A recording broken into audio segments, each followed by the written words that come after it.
உயிர்த்தெழுந்த இயேசு கிறிஸ்துவின் வல்லமை ஊழியங்கள் வழங்கும் வசனப் பெட்டகம். இயேசுவே கர்த்தர். இயேசுவையே தேவன் ஆண்டவரும் கிறிஸ்துவுமாக்கினார். இயேசுவே ராஜாதி ராஜா, கர்த்தாதி கர்த்தா. கிறிஸ்துவே மரித்தோர் மேலும் ஜீவனுள்ளோர் மேலும் ஆண்டவர். கிறிஸ்துவே போதகரும் ஆண்டவருமாயிருக்கிறார். வசனப் பெட்டகத்தின் இன்றைய தின கருப்பொருள்: கொடுங்கள். கொடுங்கள், அப்பொழுது உங்களுக்கு கொடுக்கப்படும். கொடுத்தலை குறித்ததான வேத வசனங்களை பார்க்கலாம். லூக்கா 6:38 வாசிக்கிறோம்: கொடுங்கள், அப்பொழுது உங்களுக்கு கொடுக்கப்படும். அமுக்கி குலுக்கி சரிந்து விழும்படி நன்றாய் அளந்து உங்கள் மடியிலே போடுவார்கள். நீங்கள் எந்த அளவினால் அளக்கிறீர்களோ அந்த அளவினால் உங்களுக்கு அளக்கப்படும் என்றார். 2 கொரிந்தியர் 9:7 வாசிக்கிறோம்: அவனவன் விசனமாயும் அல்ல கட்டாயமாயும் அல்ல, தன் மனதில் நியமித்தபடியே கொடுக்க கடவன்.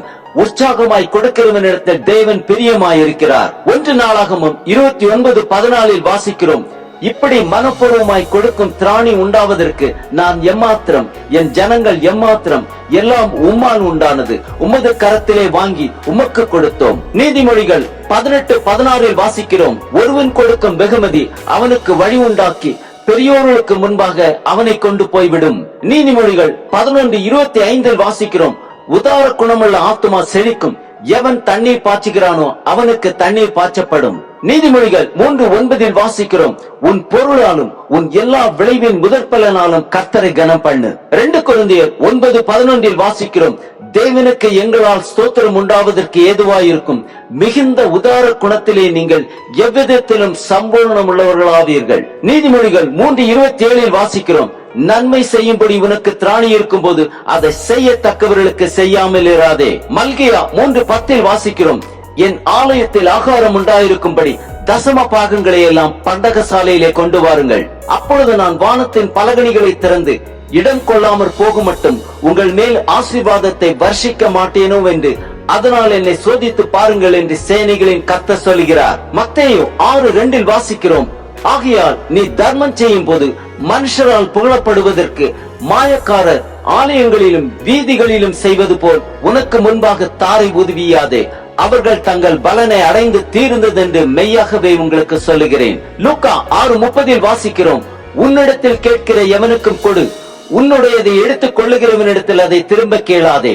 நீதிமொழிகள் 21:26 வாசிக்கிறோம்: அவன் நாள்தோறும் ஆவலுடன் இச்சிக்கிறான், நீதிமானோ பிசினித்தனம் இல்லாமல் கொடுக்கிறான். மத்தேயு 19:21 வாசிக்கிறோம்: அதற்கு இயேசு, நீ பூர்ண சற்குணனாய் இருக்க விரும்பினால் போய் உனக்கு உண்டானவைகளை விற்று தரித்திரருக்கு கொடு, அப்பொழுது பரலோகத்தில் உனக்கு பொக்கிஷம் உண்டாயிருக்கும். பின்பு என்னை பின்பற்றி வா என்றார்.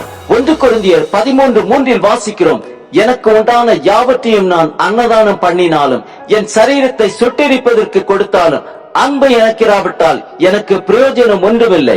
சங்கீதம் 37:21 வாசிக்கிறோம்: துன்மார்க்கன் கடன் வாங்கி செலுத்தாமற் போகிறான், நீதிமானோ இறங்கி கொடுக்கிறான். மத்தேயு 6:3-4 வாசிக்கிறோம்: நீயோ தர்மம் செய்யும் போது உன் தர்மம் அந்தரங்கமாய் இருப்பதற்கு உன் வலது கை செய்கிறதை உன் இடது கை அறியாதிருக்க கடவது.